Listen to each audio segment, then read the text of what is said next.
SwayamPrabha. Digital India. Educated India.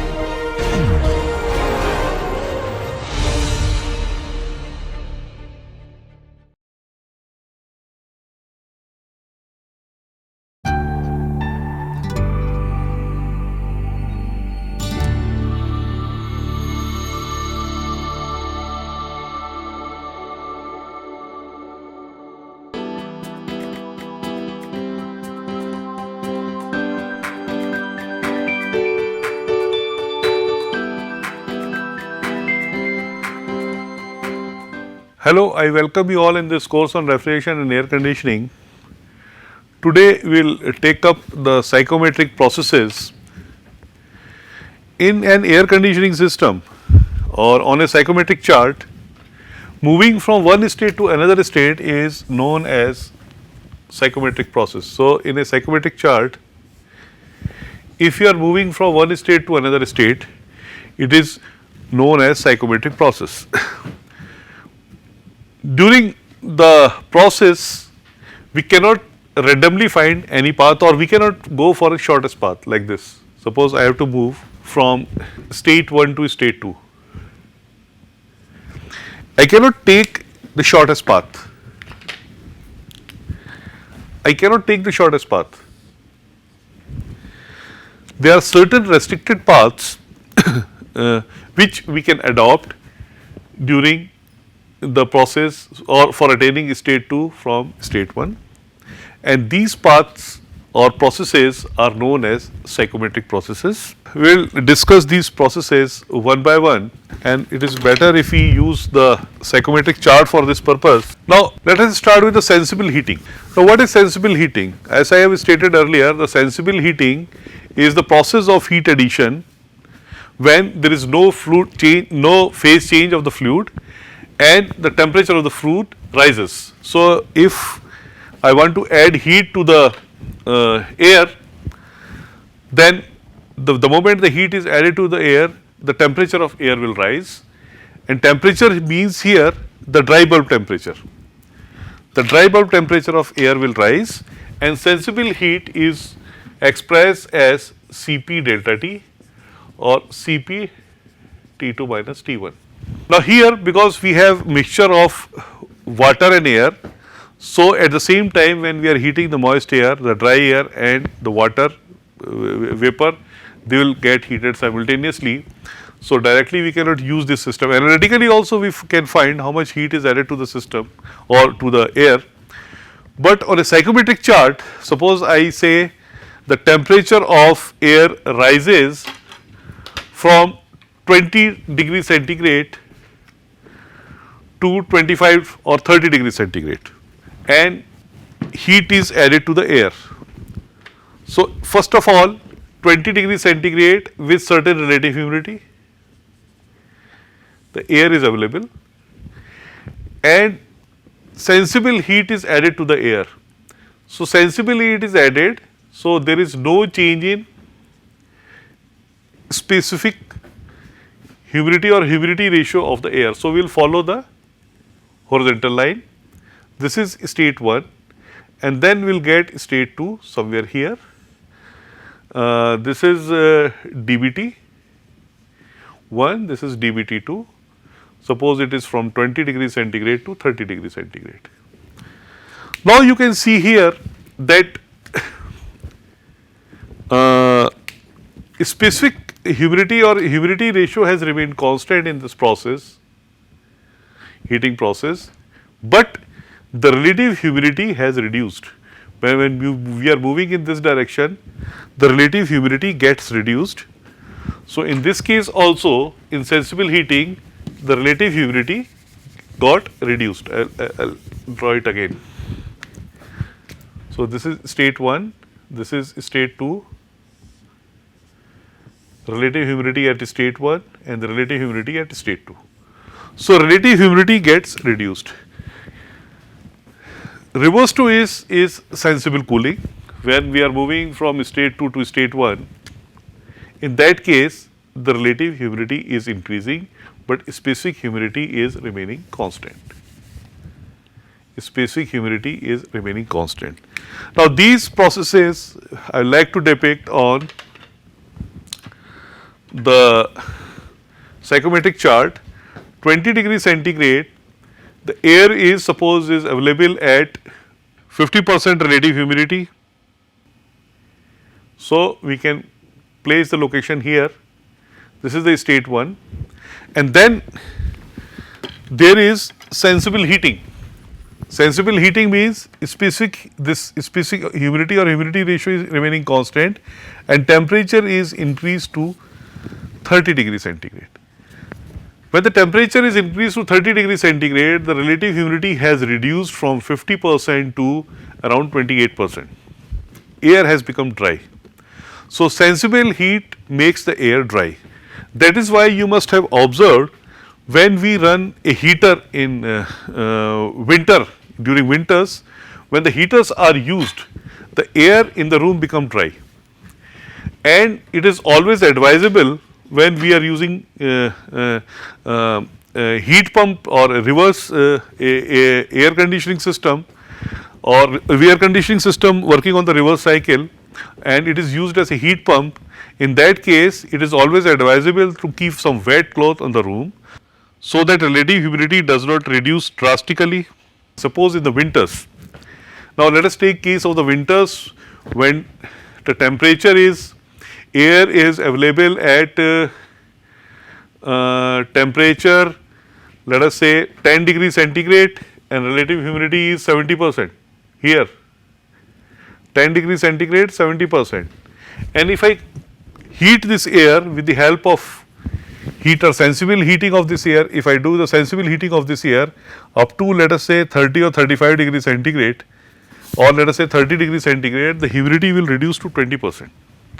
Air will become very dry. So, 20% humidity is quite low humidity and that may cause a state of discomfort also in the room. So, it is always advisable that when you are using heat pump or heating system, then have some wet cloth in the room so that the humidity is maintained. Same is the sensible cooling. Sensible cooling is the reverse direction. Suppose air is available, suppose nowadays during the summer season air is available at 40 degrees centigrade and humidity may be around let us say 30%. So, 40 degrees centigrade ambient air, 30% relative humidity. If I do sensible cooling of this air up to 25 degrees centigrade, then humidity will be around 70%. I may attain temperature of 25 degrees centigrade, but humidity will be on slightly higher side, and if I further cool it to 20 degrees centigrade, the humidity, if the temperature is, suppose here at the inlet the temperature is 40%, humidity is 40%. If I cool this air from 40% and 40% relative humidity and 40 degrees centigrade temperature, then at 25 degrees centigrade the humidity may be around 90%. So, if in summer season outside air which is available at 40 degrees centigrade temperature, RH is 40%, that is very normal. If I do sensible cooling, then relative humidity will be 90%. So, relative humidity has to be controlled in this process. So, there are certain other processes where we can control the relative humidity. I will discuss those processes later on, that is cooling with dehumidification. In a system on a psychrometric chart, we are heating from state 1 to state 2. Now, how the heating will be done? Heating will be done, we will put a heater or heating coil and air will be blown over this heating coil. Now, heating coil temperature is T2.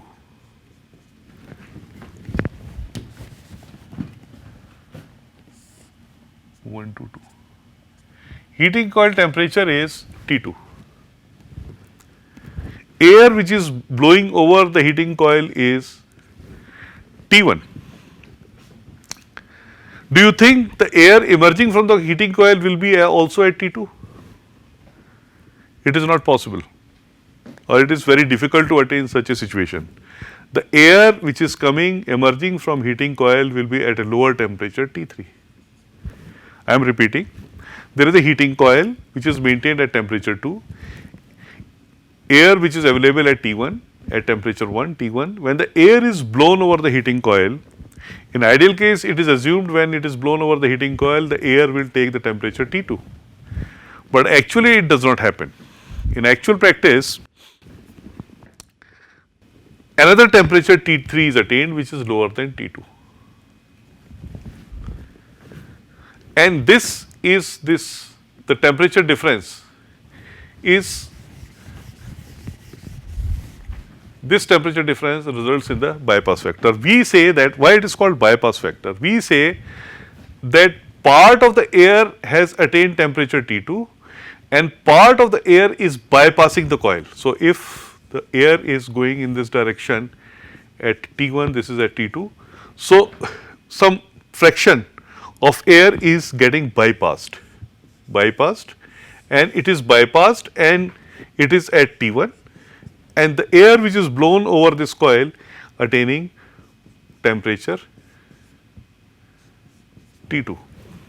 Now, if we do the energy balance in this system, then I will rub it off. So, Cp T1 multiplied by B plus Cp T2 multiplied by 1 minus B is equal to T3, CpT3. So, here I am repeating, there is a coil, air at a temperature T1 is blown over the coil temperature is T2, and the air emerging out of the coil is at temperature T3. It is assumed that the part of the air, that is B, is bypassed and mixed with the air which is emerging from the coil, remaining part of the air in the coil, and now we have done the energy balance. If you solve this energy balance, then you will find that bypass factor is T2 minus T3 divided by T2 minus T1, because here this Cp will be cancelled, T1B plus T2 1 minus B is equal to T3, T1 B minus T2B is equal to T3 minus T2, or B T2 minus T1 is equal to T2 minus T3. On psychrometric chart, we have shown that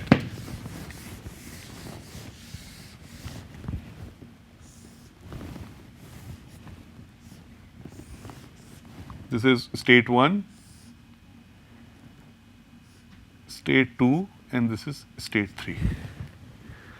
So, bypass factor is T2 minus T3 divided by T2 minus T1. It means that is the ideal difference between ideal temperature and actual temperature at the exit of the coil, and this is the maximum possible temperature rise in the air. This ratio will give the bypass factor. Closer the point 3 to 2, less is the bypass factor. Normally, when we design the coil, bypass factor less than 0.1 is always considered, or it is appreciated. So, this is bypass factor. Now, we will come to the cooling with dehumidification. Now, cooling with dehumidification, I have taken earlier also, I have taken one example where the outside temperature is 40 degrees centigrade and relative humidity is 40%, or let us say it is 50%. So, we will take outside air temperature, that is very typical of North Indian temperature. Outside temperature is 40 degrees centigrade dBT and 50% relative humidity. Now, this state can be shown on the psychrometric chart here, 50% relative humidity, this is state 1.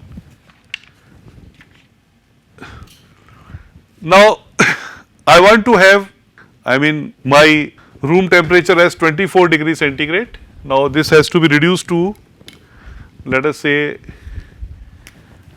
24 degrees centigrade dBT and let us say 50% RH. But what happens when I do sensible cooling? When I do the sensible cooling, in that case, this is sensible cooling. So, when the sensible cooling is done,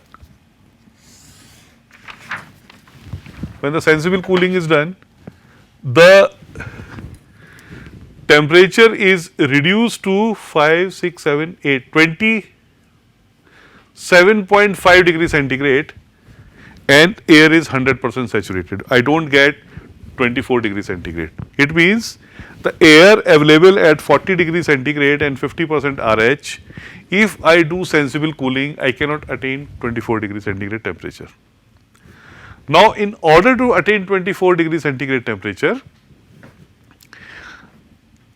I will have to come to this line and dehumidification has to be done. I cannot maintain constant humidity ratio. So, dehumidification has to be done. So, when the 100% saturation is attained, 100% saturation means relative humidity is 100% is equal to PV by PVS and PV is equal to PVS.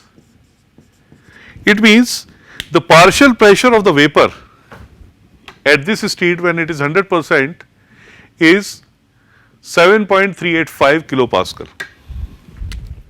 So, partial pressure of the vapor at 40 degrees centigrade is 7.385 kilopascal.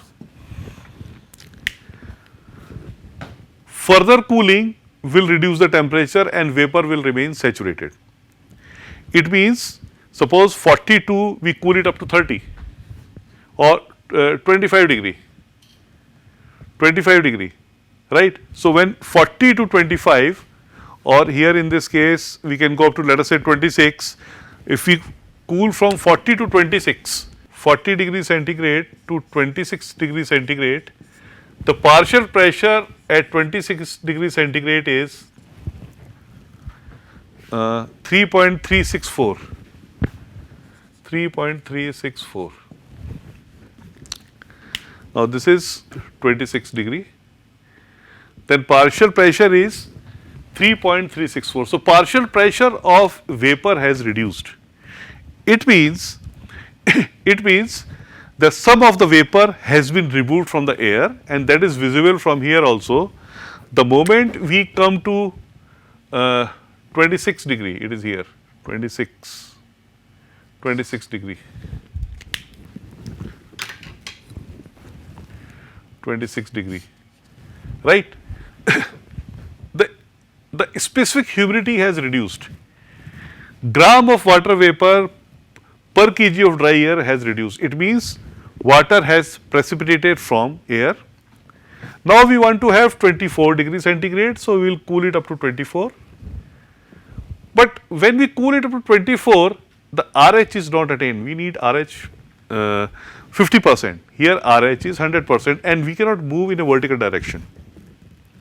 In the psychrometric chart, you can move in a horizontal direction, but movement of the vertical direction, all of a sudden you can draw all the, certain amount of water from the vapor without realizing any process. So, what we can do, we can further cool it. So, air can be further cooled up to this point, that is 13 degrees centigrade. So, air can be further cooled up to 13 degrees centigrade, and in this process, the partial pressure of the vapor will keep on reducing. It will come close to the 1.5 kilopascal. After attaining this 13 degrees centigrade, here the vapor is again heated. So, this is known as reheating of air, and only then we can get this state of 24 degrees centigrade dry bulb temperature and 50% RH. Now I am repeating, if outside air is available at 40 degrees centigrade dry bulb temperature and 50% relative humidity, maintaining the same relative humidity, if I want to reduce the temperature up to 24 degrees centigrade, I cannot simply come from this point to this point. For this purpose, first of all, sensible cooling has to be done till the air gets saturated. Once the air gets saturated with water, then when we further cool the air, the water will start precipitating, because here the amount of water in air is constant during the sensible cooling. But the moment dehumidification takes place, the water starts getting precipitated, and it is cooled not only up to 25 degrees, because if we cool up to 25 degrees centigrade, we will be getting air which is 100% saturated, but we need air at 50% saturation or relative humidity. So, further cooling is required up to 13 degrees centigrade, and then heating will be done. So, the process, the arrangement will be something like that, something like this, which may sound very strange. Then initially there is a cooling coil, air is blown. Cooling coil is at a temperature of, if there is no bypass factor, then it is a temperature of approximately 26 and a half degrees centigrade. This is 26 and a half degrees centigrade. This I have taken from here. Then not 25, not 25. This is 25, 25, 26, 27, 28, 27.5.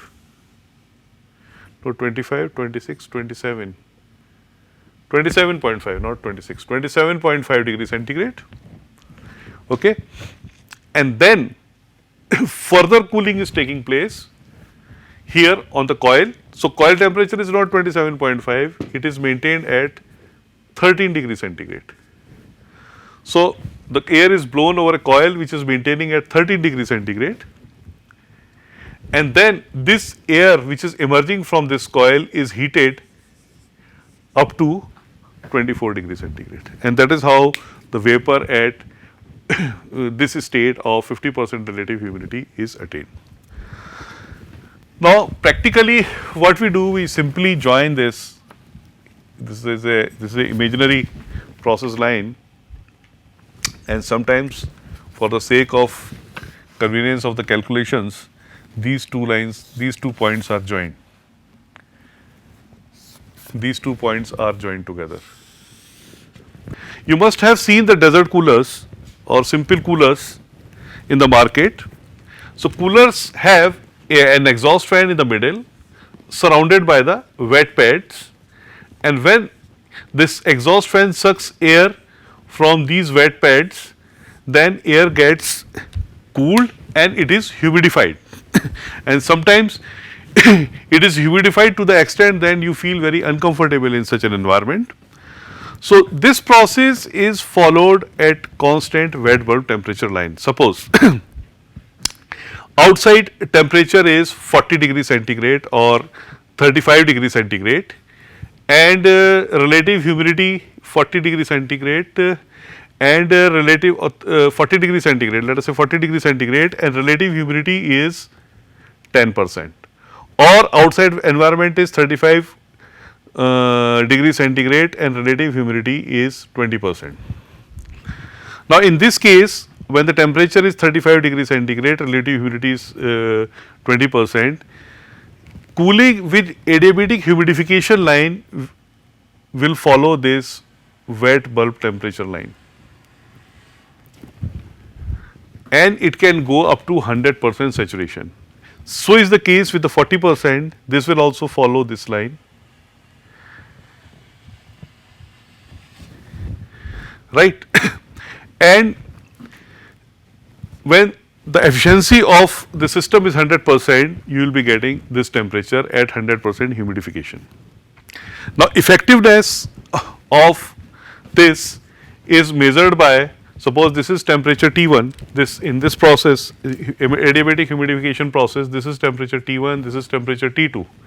So, 100% efficiency is you get 100% of this. Suppose evaporator is 90% efficient, you will be getting, or 80% efficient, you will be getting temperature T3 here, or temperature maybe somewhere here.